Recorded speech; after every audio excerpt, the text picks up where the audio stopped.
Are you being creative in your negotiations? A little while ago, I had a client who wanted to sell his company.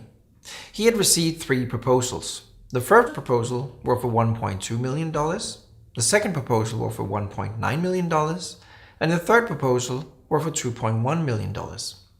He called me and said, well, this is pretty easy, isn't it? We want to sell the company to the highest bidder, and the highest bidder is the $2.1 million.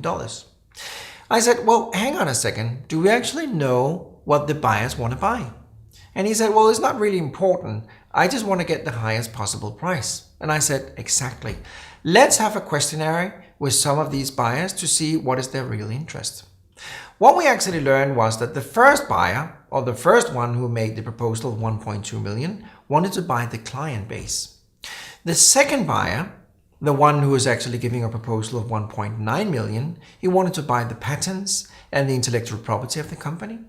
And the last potential buyer, the one who was giving a proposal of $2.1 million, actually wanted to buy the real estate. That means the whole area where the building and the factory was actually founded. Now, what's the conclusion of this story? Well, my client actually sold his whole company for a total of 3.8 million. So the conclusion is that we need to be creative. We need to focus on what is the real interest of the counterpart and not assuming that we know what they want. So remember the creativity and remember asking questions.